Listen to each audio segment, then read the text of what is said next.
Bismillahirrahmanirrahim. Alhamdulillah wassalatu wassalamu ala Rasulillah Sayyidina Muhammad wa ala alihi wa sahbihi ajma'in.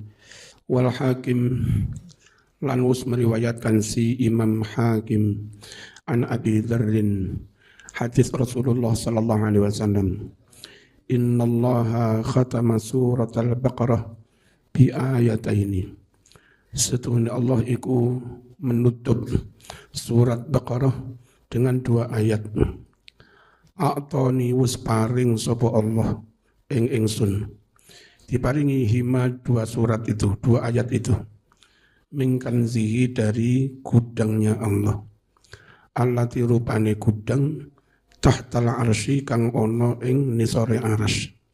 Fata'allamu mongko padha belajar sira kabeh. Hunna dua ayat tadi. Wa alimu lan padha mulangno sira kabeh. Hunna dua ayat tadi nisaakum ing pira-pira wadonmu. Wa benaakum lan pira-pira anak lanangmu.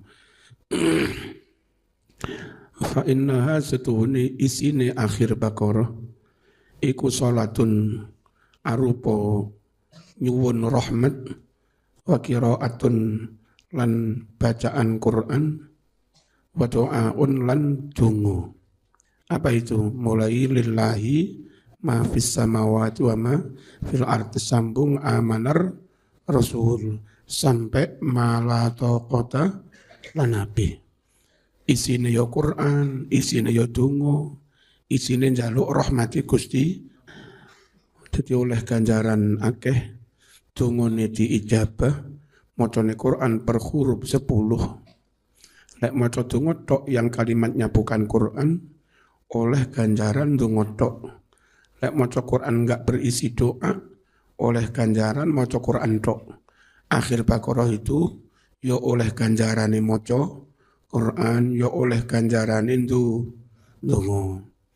Wa Darimi lan wis nyriwatake si Imam Darimi an Utsman ibn Affan radhiyallahu anhu man utawi sapa wonge iku qara'a maca sapa man akhir Ali Imran akhir surat Ali Imran fi lailatin ing dalam suwijine wengi ayat yang mana inna fi khalqis samawati wal ardi wa ikhtilafil laili wan nahar la ayatil liulil albab. Seterusnya dibaca kutiba mongko ditulis lahu kadue man sing maca akhir Ali Imran.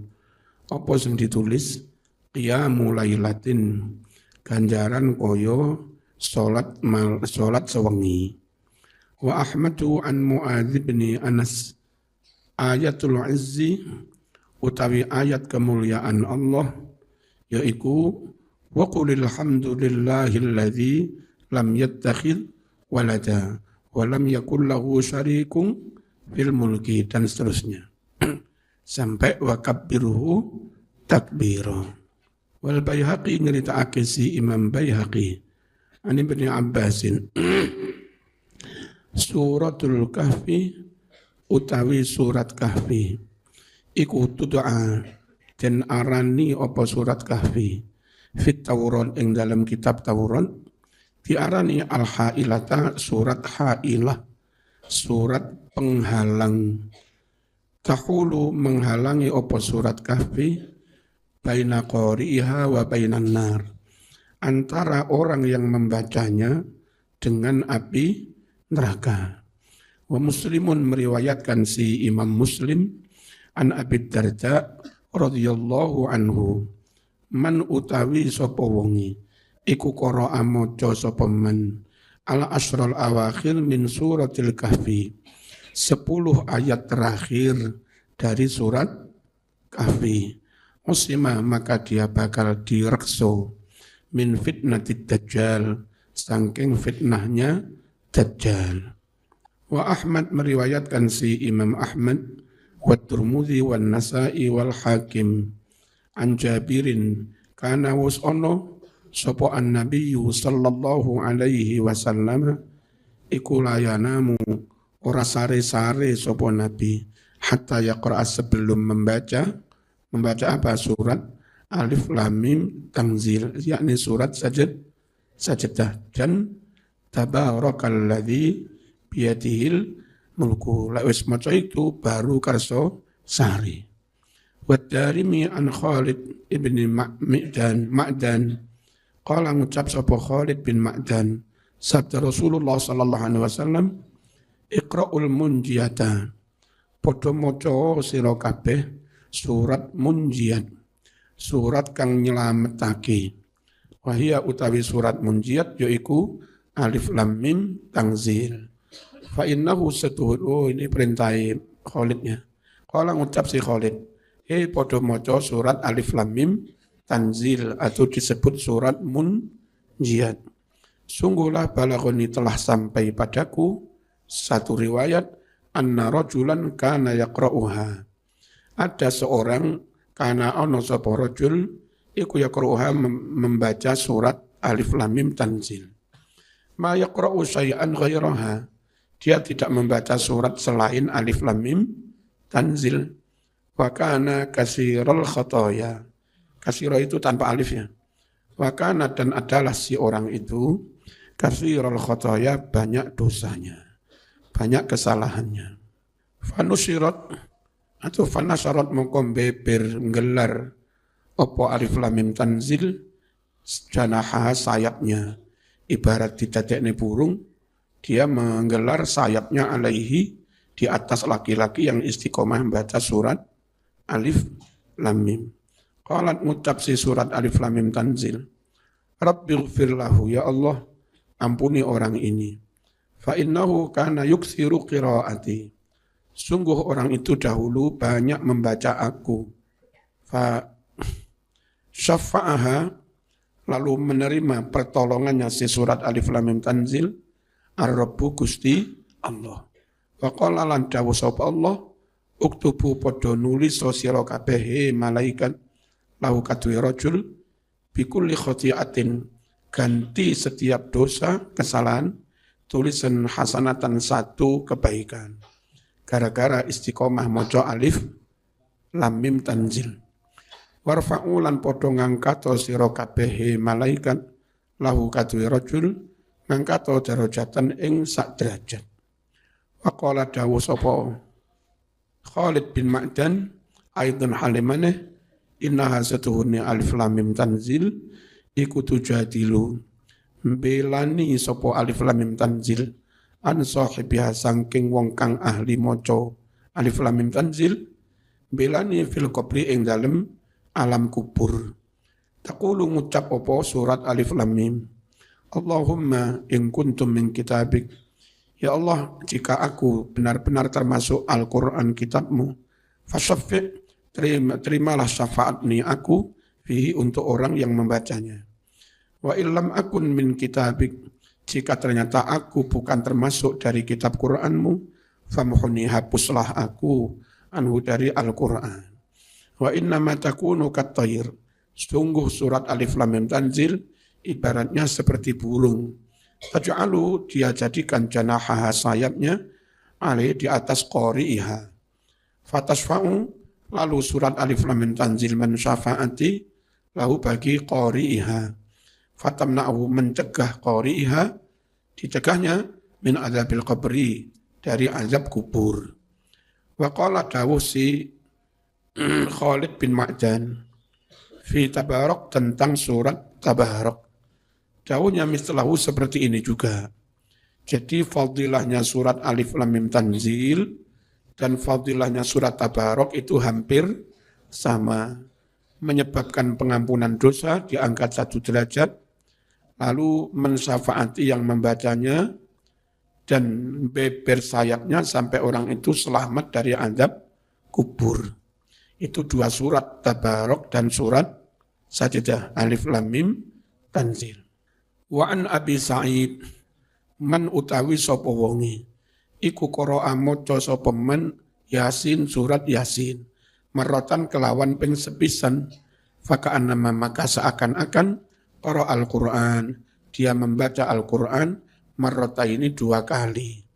Wa fi riwayatil Baihaqi an Maqil bin Yasar dari sahabat Maqil bin Yasar man utawi sapa wonge iku qira'a maca sapa man Yasin ibtigha wajhillah krana ngarep-ngarep ridhone Gusti Allah ghufira moko di ngapura lahu kadhe men apa madosa-dosa taqaddama kang wis dhisik apa nyatane ming tembe faqra'u padha maca sira kabeh surat Yasin di mana dibacanya inda mautakum di samping mayit-mayitmu ben mayitmu ya di ngapura dosane. Jadi yasinan kuwi ora bid'ah, pancen diperintah Kanjeng Nabi. Sapa ngarani bid'ah? Wa fi riwayatil Baihaqi wa Abu Nuaim an Ibnu Mas'ud radhiyallahu anhu man utawi sapa wong iku qira'a maca sapa man Yasin ing surat Yasin fi lailatin ing dalam suwijine wengi asbaha mongko dadi sapa man dadi iku maghfuran lahu diampuni dosanya. Wal Baihaqi an Abi Hurairah man utawi sapa wong iku qira'a maca sapa man Yasin ing surat Yasin kula lailatin saben wengi ghufira lahu diampuni baginya. Dulu ya sebelum tahun 2000 lah. Tradisi anak-anak Madura hampir pasti sudah baca maghrib baca Yasin. Tradisi itu kok mbak-mbak itu. Kali-kali ini terus rotok kena pengaruh macam-macam malah berubah-ubah. Jadi NU banget mbiyen Madura. Santri-santri yang di sini di mana-mana. Pas mondok di Mergosono itu anak Madura rutin pokok baca maghrib ya Yasin. Di Mbah Bisri Lamongan itu baca jamaah maghrib ya Yasin. Lamongan kene Yasin tapi dewe-dewe. Bismillahirrahmanirrahim. Di ngapura dosane ya. Wa fi riwayatin satu riwayat anhu dari Abi Hurairah man utawi sapa wonge iku qira'a maca sapa man Yasin surat Yasin fi yaumin wa lailatin sehari semalam maca pisan ibtigha wajhillah krana golek ridhone Gusti Allah ghufira ngapura lahu kadhe man. Wa Darimi riwayat Imam Darimi an Atha bin Abi Rabah dari sahabat Atha bin Abi Rabah qala man utawi sapa wong iku qira'a maca sapa man Yasin ing surat Yasin fi sotrin nahar di awal siang hari berarti di pagi hari qudiyat mongko bakal dipenuhi ditekani apa hawaijuhu pira-pira hajate kabul kajate. So engko jam-jam pira budal lamaran isuk maca surat Yasin. Lamar kerja ya. Isuk maca surat Yasin. Wal Baihaqi anil Khalil bin Murrah aja marrah lek jeneng wong Murrah. Kala ngucap sapa Khalil bin Murrah. Al Hawamim sab'un. Surat-surat yang diawali Hamim itu jumlahnya ada 7 surat. Jamaknya Hawamim. Maknanya surat-surat yang diawali huruf Hamim. Jumlah itu wa abwabu jahannam utawi jumlah pintu-pintu jahannam iku sabun juga 7. Yaji uteko apa kulo Hamim saben-saben surat Hamim minha dari 7 surat yaqifu berdiri apa surat Hamim berdiri ala babin di depan pintu min hadil abwab di antara 7 pintu ini. Yaqulu surat itu mengucap Allahumma ya Allah la tudkhil jangan kau masukkan hadal bab lewat pintu ini man siapapun orang kana yu'minu bi wa yaqra'uni yang mana orang itu dulu mengimani saya dan membaca saya. Wa Tirmidzi an Abi Hurairah man utawi sapa wonge iku qira'a maca sapa man Hamim ad-Dukhan apa surat Hamim ad-Dukhan fi lailatin ing dalem suwijine wengi asbaha mongko manjing esuk yastaghfiru halih njalukake ngapura lahu kadhe men sapa sab'una alfa malakin 70.000 malaikat. Wa Ibnu Doris riwayat Imam Ibnu Doris Anil Hasan qala ngucap si Imam Hasan man utawi sapa wonge iku qira'a maca sapa man surat ad-Dukhan fi lailatin ing dalem suwijine wengi Ghufira moko di ngapura lahu kadwe men apa ma barang-barang takut dama kang mesti dhisik apa ma. Nyatane ming dzambi di ngapura dosane. Wal Baihaqi wa Dailami an Fatimah saking Siti Fatimah radhiyallahu anha. Saya perlu ini masalah menyimpulkan ambil konklusi. Sakit hati saya kalau ada orang yang mempermasalahkan ngorek-ngorek nasab. Ya, apa mereka enggak takut? Kok kaya mereka enggak butuh ahlul bait? Kok kaya mereka enggak butuh syafaatnya Kanjeng Nabi? Kan neneknya sakit, yakni Siti Fatimah. Kalau kau permasalahkan nasabnya. Nah, orang ini tahu seperti itu dengan asumsi dan keyakinan. Orang-orang ini benar-benar berketurunan dari Kanjeng Nabi. Ketika ada orang mempermasalahkan, lalu dia tahu seperti itu. Padahal yang membahas nasab itu juga dalam rangka menjaga kemurnian ahlul bait. Wa yutahhirakum tathira. Allah sucikan kamu hai ahlul bait. Di antara upaya menjaga kesucian ahlul bait, jangan dicampur-campur dengan orang lain yang bukan nasabnya. Itu namanya berusaha tetap mensucikan. Paham ya? Terus Quran juga dawuh, qul la as'alukum alaihi ajrun illal mawaddata fil qurba. Katakan Muhammad, untuk dakwah ini saya enggak minta upah. La as'alukum alaihi ajrun.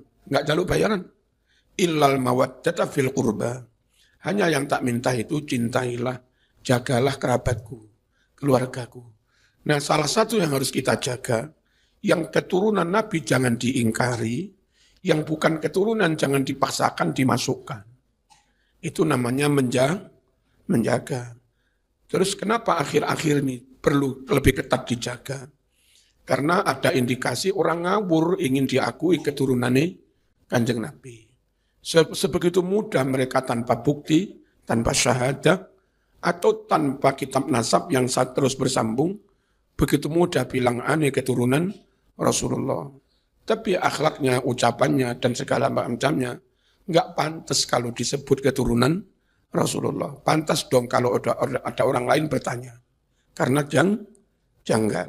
Nah, penelitian itu dalam rangka menjawab pertanyaan. Kok agak sing sare bocah-bocah. Dan nggak niat ngaji tenan bocah-bocah. Masya Allah. Apa sih jadi semangat tiga gumun.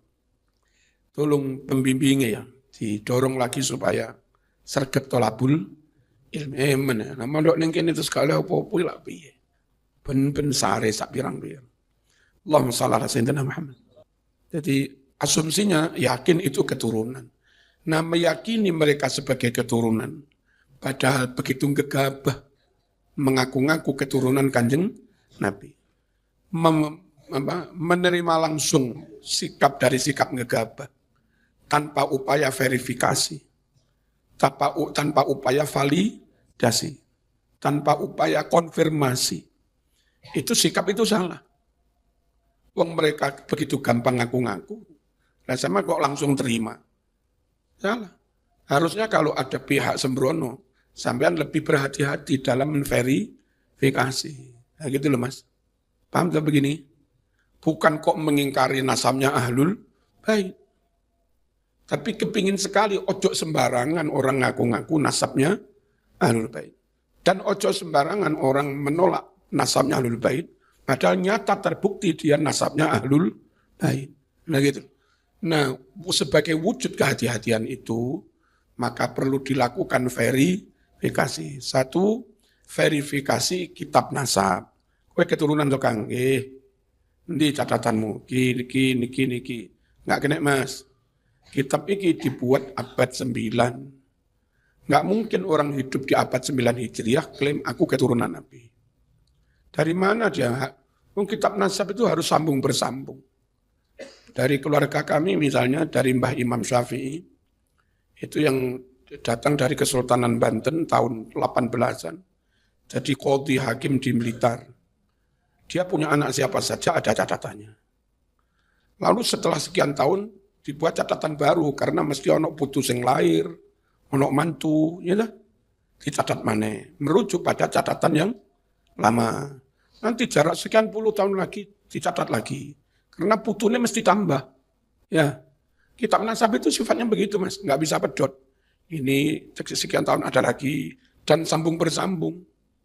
Nah ini nggak pernah ada kitab nasab yang menyebut mereka keturunan Nabi.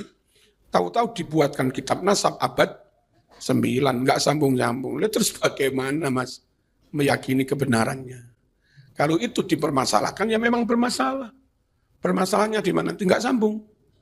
Ojo itu diarani sakit hati kami. Nah sakit yang sopo. Oh, kami nggak mengingkari ahlul bait. Tapi kami dituntut menjaga kemurnian nasabnya ahlul bait. Paham ya teman? Ini karena yang jauh ini tokoh terkenal. Kalau nggak kita luruskan, pola pikirnya kurang benar gitu. Harusnya orang itu melakukan penelitian kajian lalu yakin dengan konklusinya ini benar. Baru yang enggak begini, ini saya sakit hati. Karena ini hasil penelitian yang luar biasa dan valid sekali. Nah ngono mestinya.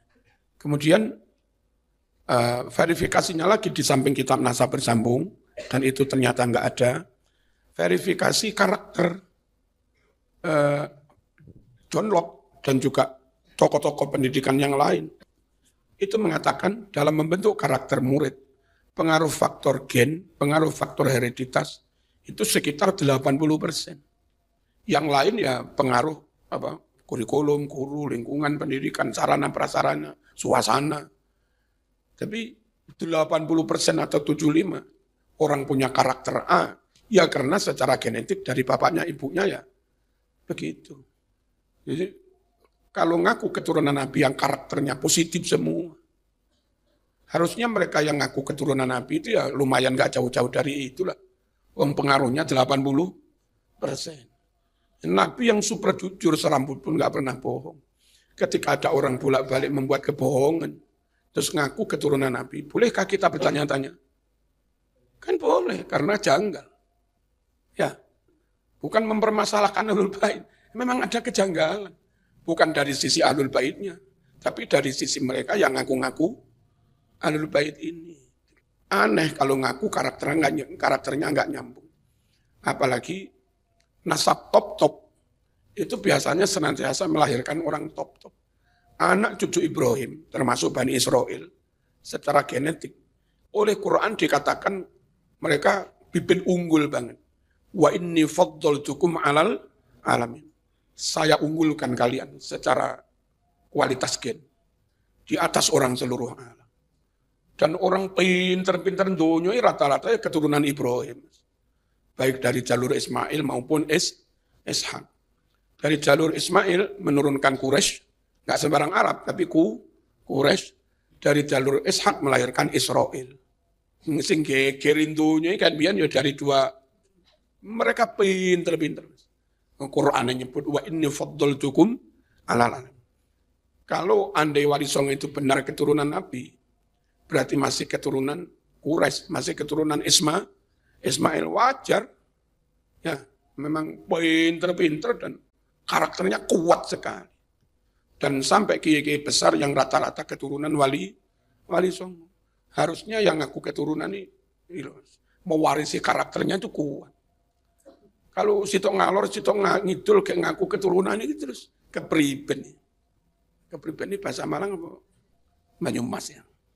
Jadi verifikasi karakter. Terus yang kedua, verifikasi postur. Digambarkan di kitab Ihya, Nabi itu gagah. Gagah, ganteng, sempurna.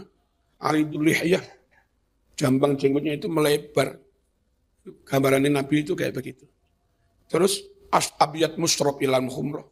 Warna pipinya itu, kulitnya itu putih kemerah-merah. Terus keringatnya itu orang kedut. Yang kitab tiba-tiba barang kan ono sifatnya kanjeng.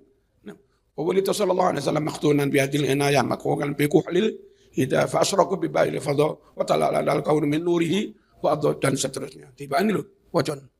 Ngono kuwi fisiknya Nabi. Ono wong kadang enggak masuk blas gantengnya Mas. Ya, jenggotnya enggak masuk, karakternya enggak masuk, fisiknya enggak masuk. Bolehkah kita bertanya-tanya? Boleh. Memang ada masalah. Ya, Bro.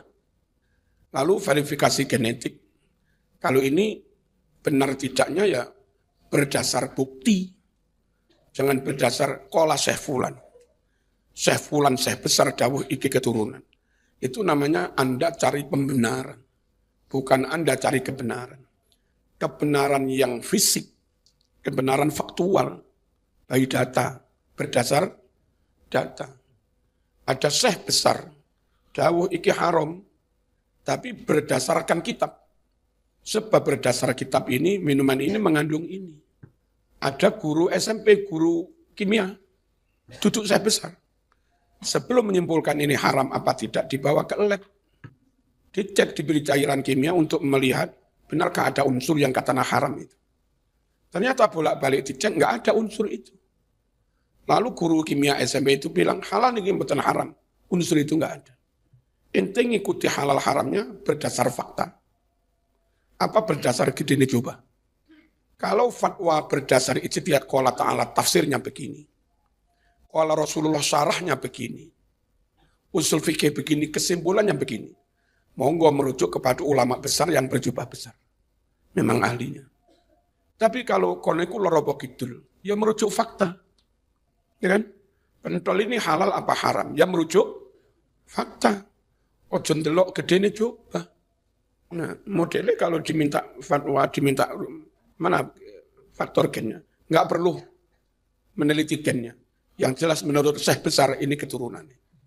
Nah, Syekh besar itu sudah mengkoleksi seluruh kitab nasab yang ada di berbagai negara apa belum? Sudah melakukan kajian karakter mereka apa belum? Terus ada Syekh besar dawuh bahwa mereka itu keturunan Nabi, katanya sudah ijma. Kalau Anda nggak ngakui keturunan mereka, berarti Anda mengingkari ijma. Mengingkari ijma kafir, Anda kafir. Yang perlu diteliti, Syekh besar itu dawuh dari penelitiannya sendiri. Apa dawuh ngambil dari dawuhnya orang? Ternyata diteliti, dia ngambil dari dawuhnya orang. Ini bukan first resources, tapi sudah pakai apa? Sumber kedua, sumber ketiga. Lalu klaim bahwa itu sudah ijma. Klaim itu patah dengan adanya kitab nasab di banyak negara yang ternyata beda. Kalau ijma itu sak donya padha, itu jenenge ijma. Kalau ternyata kitab nasab di Yaman, kitab nasab di Maroko beda, ya berarti masih ada perbedaan. Kalau ada perbedaan ya jangan disebut ijma. Kalau bukan ijma ya jangan kafirkan orang yang berbeda, memang masih simpang siur. Nah, kayak begitu loh, sebetulnya itu kayak begitu. Lalu ada beberapa oknum kasus yang mengglorifikasi status nasabnya untuk tidak mau diperlakukan sama di depan hukum. Saat disidik, jaksa, aneh keturunan Rasulullah. Yang keturunan Rasulullah ente apa nih? Ini seakan-akan kalau keturunan Nabi enggak boleh diproses hukum. Wah, jangankan sampean yang masih remeng-remeng. Fatimah yang 1000% asli anaknya Kanjeng Nabi. Itu saja oleh Nabi harus sama di depan hukum. Wallahi lau saraqat Fatimah bintu Muhammadin sallallahu alaihi wasallam laqata'tu yadaha. Demi Allah, andai Fatimah anak saya sendiri kok nyuri, tak ketok tangannya. Nah, Fatimah yang keturunan Nabi sohih sak sohih. Valid 1000% lebih. Itu saja kalau salah ya kudu dihukum. Dadak saiki sing durung jelas keturunannya dadak kayak minta nggak usah diproses. Dan umat diprovokasi sampai diproses, umat kon ngamuk. Iki model keroyokan iki piye? Di Jawa itu kalau nyun sewu orang benar-benar sakti, Mas. Itu bener budal dhewe. Ngeluruk tanpa bolo. Iki kesatria Jawa. Ngeluruk tanpa bolo, sugih tanpa bondo. Menang tanpa ngasorake. Dhewe wani. Di saat orang ngalor semua, dia benar. Ngomong idol wani wong benar. Ngeluruk tanpa bolo. Sembarang-barang groboyan ngejak wong akeh iki ya kacangan. Wanine ngrutuk bareng wong akeh.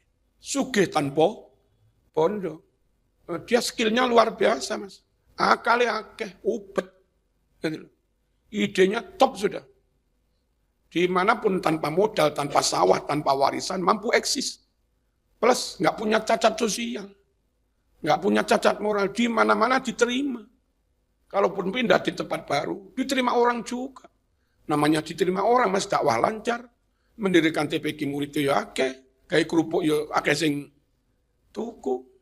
Itu kesatria Jawa itu nggak punya cacat moral, nggak punya cacat sosial, rekam jejaknya oke.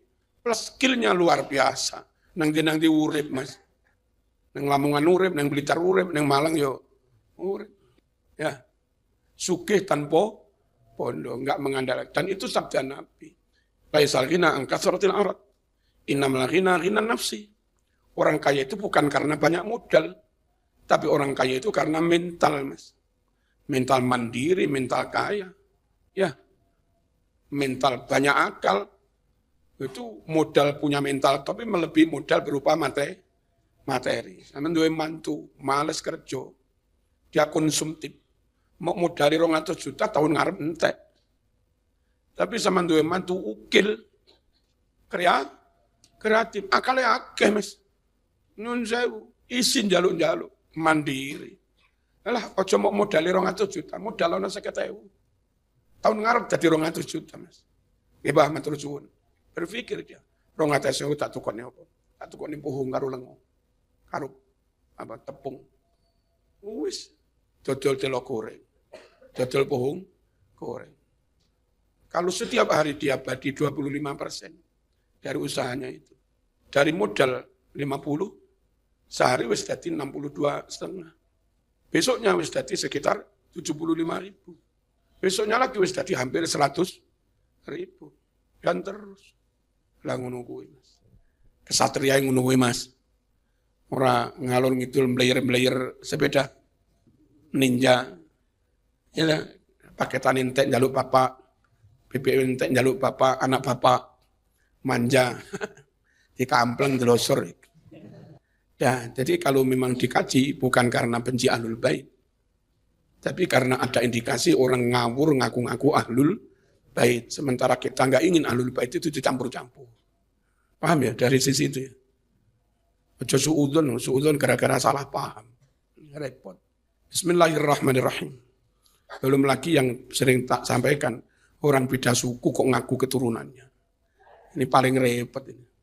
Ya. Alif itu Ngawi. Kalau 100 tahun ke depan, ada orang sekitar Ngawi sana, podo Jawane, awake gede-gede ngene iki. Kira se buyute Mbah Alif. Ya pantes ae wong padha ngawine, padha Jawane. Tapi bareng ono wong Amerika Selatan ngaku buyute Alif lagi perlu diverifikasi. Beda suku kok ngaku keturunan. Sitok Mekah, sitok Yaman ngaku keturunan. Layak tuh diverifikasi. Beda bangsa, beda suku. Nah, kayak begitu.